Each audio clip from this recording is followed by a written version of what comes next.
All right, part 3 of the cardiovascular system. So in part 1, we talked about cardiac anatomy, cardiac function, systemic circulation. 2, we knocked out cardiac disease and dysfunction. And now we're going to work through vascular disease and shock. Diseases of the veins. We've got varicose veins. Well, hopefully we don't have varicose veins, right?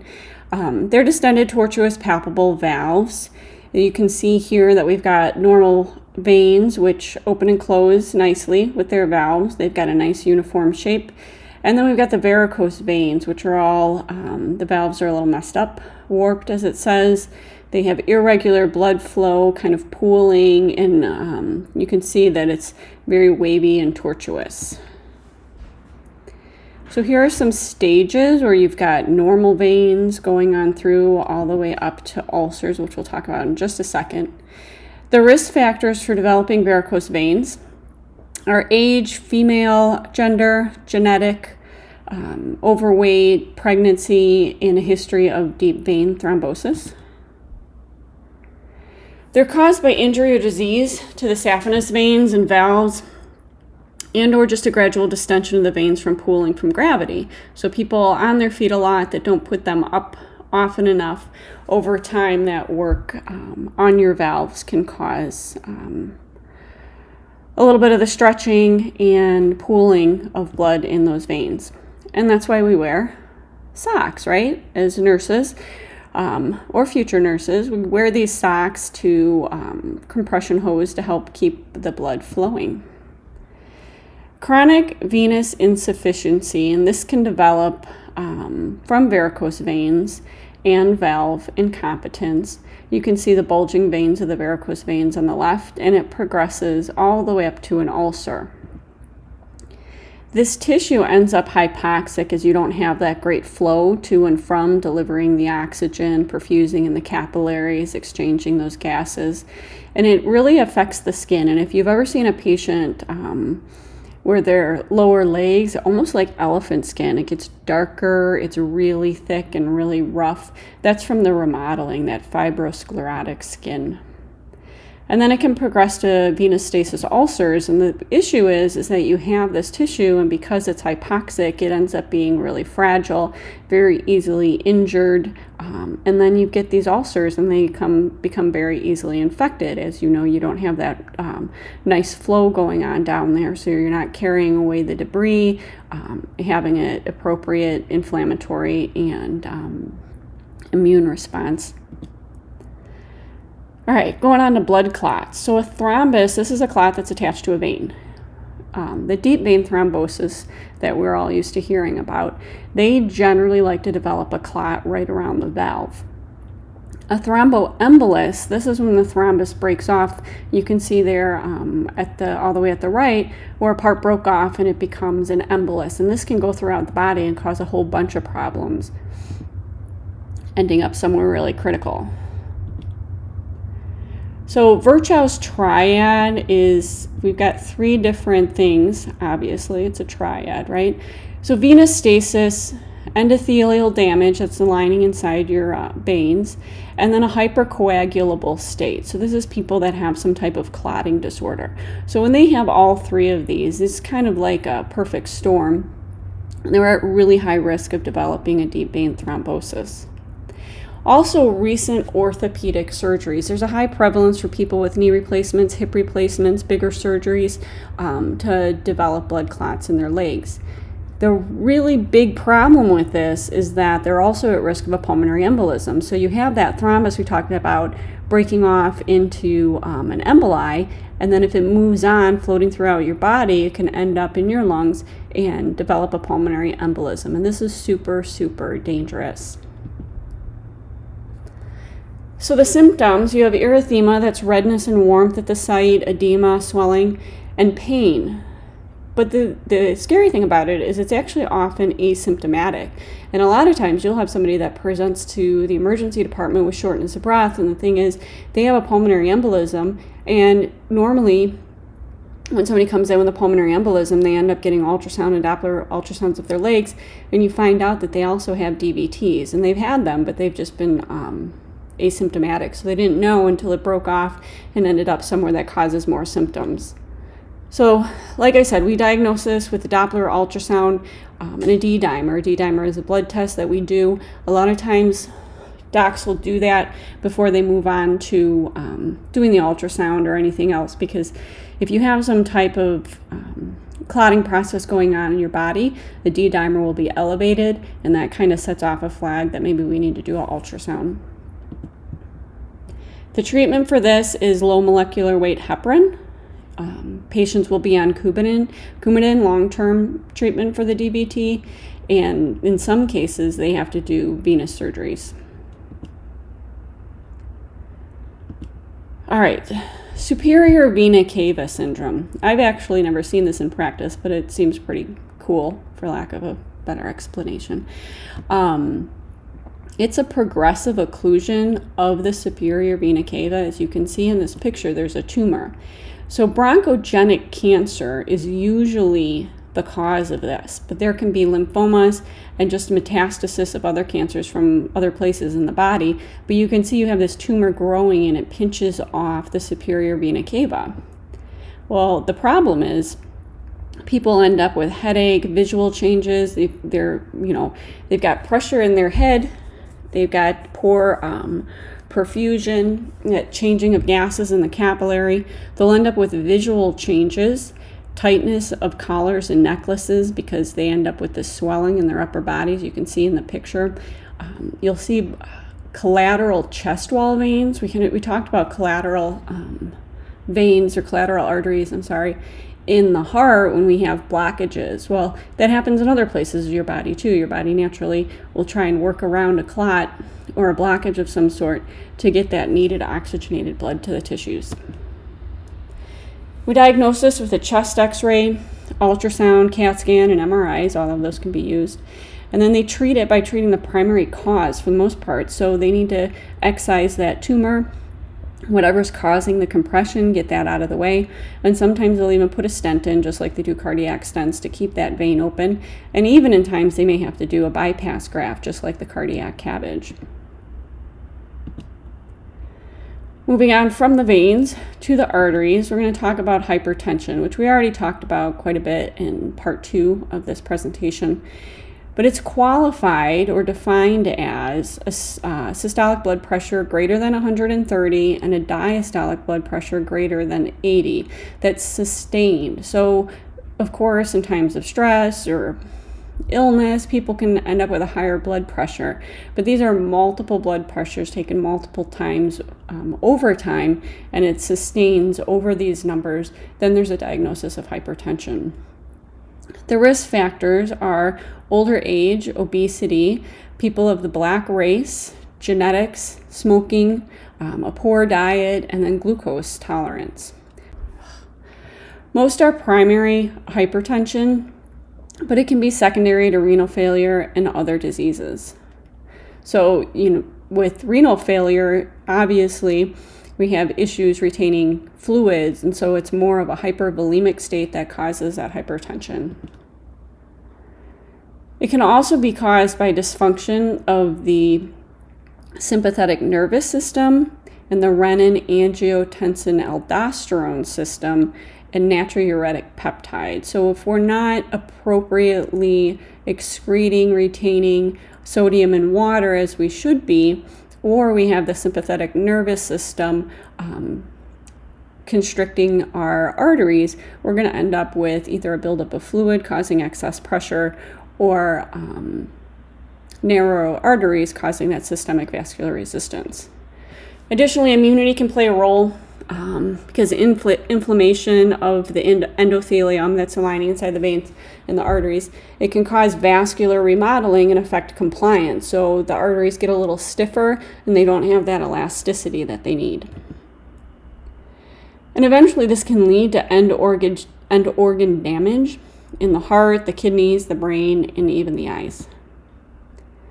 A hypertensive crisis, we see this a lot in the emergency department where someone will come in complaining of a headache and we find that their blood pressure is through the roof.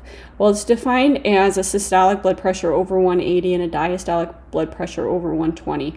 And honestly, in the clinical setting, There are people that kind of live at these numbers at 180 over 120. So it's really actually a tricky thing to try and bring somebody's blood pressure down. You don't want to like bring it down from 180 over 120 down to 130 over 80 in a matter of 30 minutes. This can cause other problems.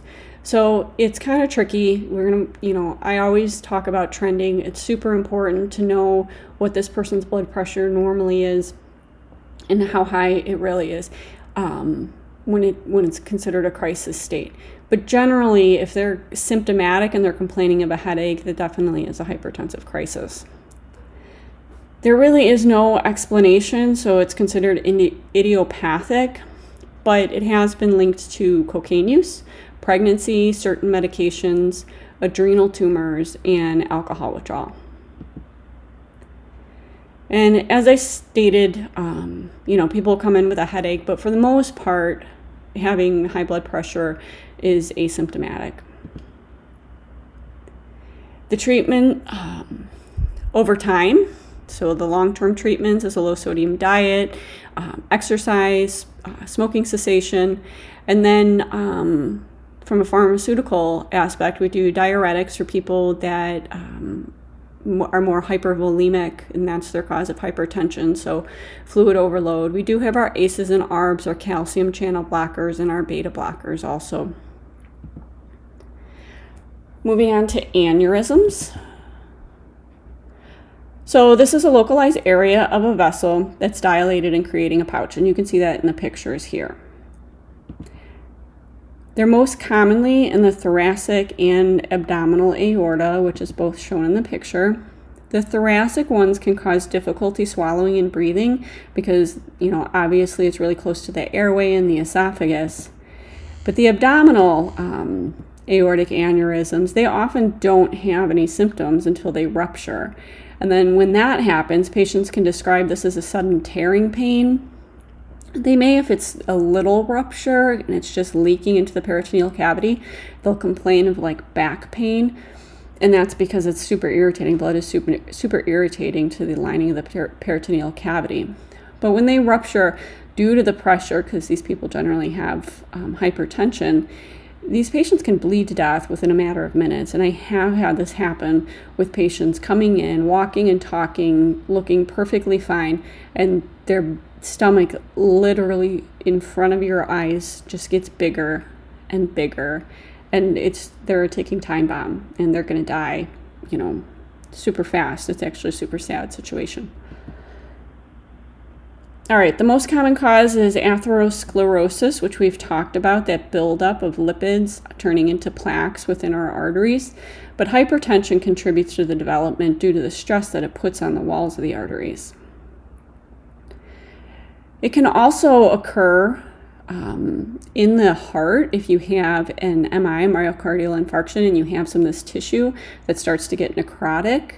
It can become difficult and non-compliant and start to bulge out and even burst with the necrotic tissue.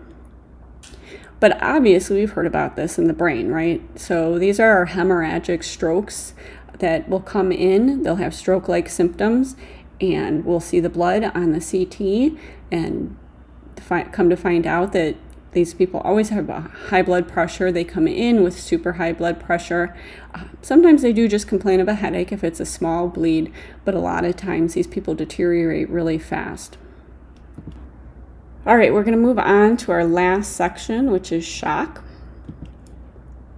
I've got a big chart here full of all of the different types of shock, and we're going to go through those individually, but let's talk about it in general, okay? So this is when our cardiovascular system is unable, for some reason or another, to provide oxygen and perfusion to all of our tissues and organs. When this happens, cellular metabolism is impaired. We flip over from our aerobic state to our anaerobic state. We don't have appropriate use of oxygen or glucose when this happens. This process is initiated and propagated by uncontrolled inflammatory and stress responses. All right, let's talk about cardiogenic shock. Here we have the little piece from the chart on the former slide, the previous slide. So in cardiogenic shock, we have decreased cardiac contractility. So if we're not contracting appropriately or enough, we're going to have a decreased output. The tissue is going to become hypoxic. Even though we have enough blood volume, the output is actually decreased. And because we have this hypoxia going on, our respiratory rate is going to go up. Our heart rate increases due to the low cardiac output, trying to compensate, but our blood pressure does drop. The skin becomes pale, cool, and clammy. The temperature remains the same. This is not an infectious state, but our urine output will decrease as our kidneys are not getting perfused. You'll have the patient complaining of chest discomfort, maybe even syncope. You may see JVD, depending on what the state is. If cardiogenic shock is caused by maybe a tamponade. You'll see pulmonary edema as the fluid backs up because the pump's not working so well. And then you'll have orthopnea, the patient complaining of shortness of breath when they're lying back. This can be caused by myocardial infarctions, heart failure, dysrhythmias, an acute state of valve dysfunction, a cardiac infection, which in that case you may have an elevated temperature, pulmonary embolism, a tamponade, or drug toxicity. And tamponade is when you have that pericardial sac being filled with fluid for some reason, whether it's an infectious state or trauma, or you have blood filling it up like we talked about earlier. And the one thing that they don't have on here is what you'll see from a neuro standpoint. They did mention syncope, obviously, on that other signs and symptoms part, but these patients will be confused. They may even be nauseous, but they're going to present in a way that somebody would if their brain's not being adequately perfused. In hypovolemic shock, this is a decrease of whole blood. So somebody may be bleeding, gunshot wound, a car accident. They may have a GI bleed, or even like we had just mentioned, an aortic aneurysm that has ruptured. So they're bleeding out internally. With burn patients, you have all that weeping that you see on burns, and so they may be depleted of plasma, or it may be interstitial fluids. And this is from vomiting, diarrhea, and this causes a loss of greater than 15% of your intravascular volume. So your signs and symptoms down here, you'll have an increased respiratory rate. Again, we don't have enough oxygen to the tissues, so our body compensates by breathing faster. Our heart rate will go up because our blood pressure has gone down, again, trying to compensate for cardiac output. The hypovolemic patient will also have pale, cool, clammy skin, no change in temperature. Sometimes their temperature actually will be a little bit lower, and they will also have low urine output because, again, their kidneys aren't perfusing very well. So they may present with anxiety, thirst, syncope, weakness, confusion, dizziness, and a weak pulse. So if these things are not corrected, the tissue perfusion decreases. That's what's going to cause your pale, cool, clammy skin that you'll see. And it leads to an anaerobic metabolism, and you'll see a lactic acidosis if you do lactic on their blood work. They're treated with IV fluids and blood products, depending on which is what they're lacking. And again, I put my little brain guy here. They did say dizziness and syncope and confusion over on the other side, but they didn't have a cool picture. So I like my cute little brain guy. Neurogenic shock. So this is also called vasogenic shock because what happens is you will end up with vasodilation, and it's due to the imbalance of parasympathetic and sympathetic stimulation. So what you'll end up having is an overreaction of the parasympathetic system and an underreaction of the sympathetic system. And what this ends up doing is dropping both your heart rate and your blood pressure. And that's why you'll end up with an increased respiratory rate. Again, we're not getting our oxygen perfusion. But what you'll see is it'll look a little bit like hypovolemic shock, but it's really not. It just seems that way because of the vasodilation. This is caused by either trauma to the spinal cord or the medulla, as well as some anesthetic drugs, depressive drugs, and actually can happen in a severe stress or pain situation. It's treated really carefully with fluids and vasopressors. You don't want to overload these people with too much fluid. And again, they're not going to be presenting with a normal mental state. So we're going to do neurochecks on these guys very often, especially reflexes and peripheral sensations and things like that, because we have a spinal cord injury generally in these situations. So neurochecks is super important, full-on neurochecks on these people. Anaphylactic shock, we talked about this weeks ago when we talked about immune responses. It's similar to the neurogenic in that it does result in severe vasodilation. However, this is a reaction where we have an overabundance of mast cells releasing a huge amount of inflammatory and vasoactive cytokines. So we have our dilation through that reaction, not necessarily a dysfunction of our parasympathetic or sympathetic nervous systems. So we have increased vascular permeability as well. We talked about this again weeks ago. So you have that vascular permeability, and that's how you end up with this edema, is you have the fluids leaking out into the interstitial spaces. You'll see facial edema around the lips, around the eyes.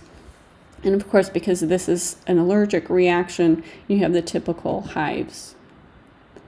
The extravascular effects is you'll have laryngospasms and bronchoconstriction, also maybe even abdominal pain, cramping, and diarrhea. But the airway is what's really important and to focus on with these people that are having an anaphylactic shock, because it can happen so suddenly and lead to death literally within minutes as the airway swells shut. So that's why EpiPens exist, right? You'll have people with severe allergies, peanut allergies, things like that, and they'll carry around their EpiPen. And this is what we give in the emergency department too, is that we give them epinephrine. Of course, we're going to give them like a Benadryl, and we may give them some steroids as well to help with the inflammation.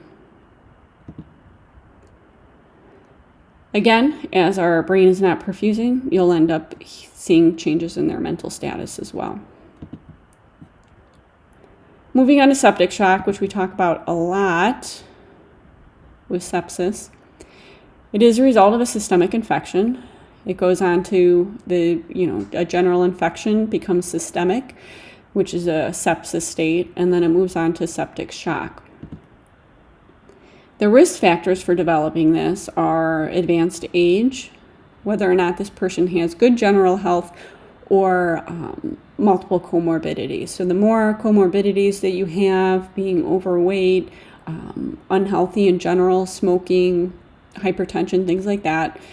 And then the virulence of the organism, so how virulent, how strong and reactive, and how fast it replicates is virulence.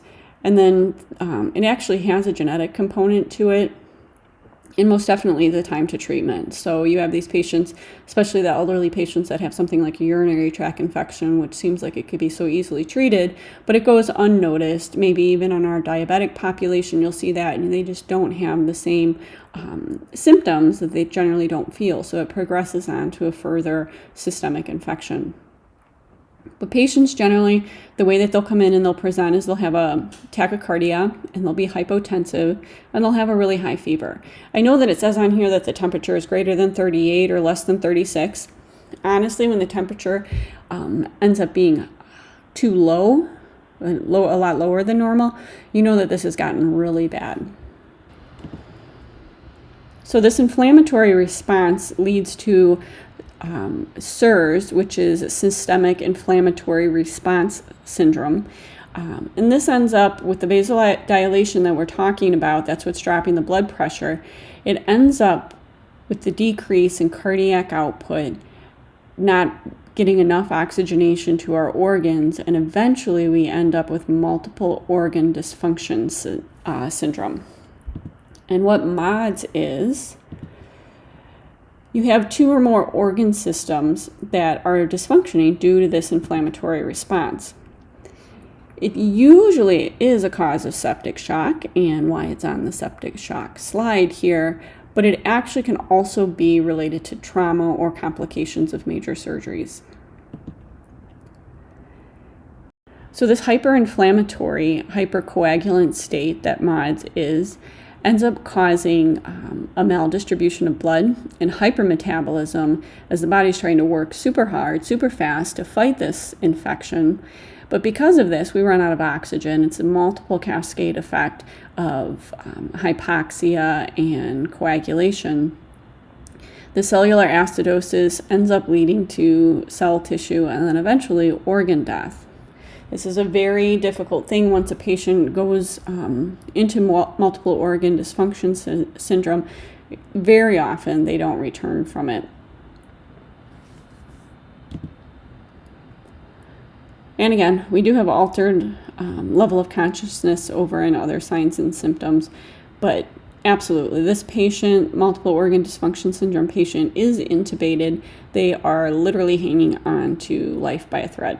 And so that wraps up the third section of this, and we will be moving on to respiratory next.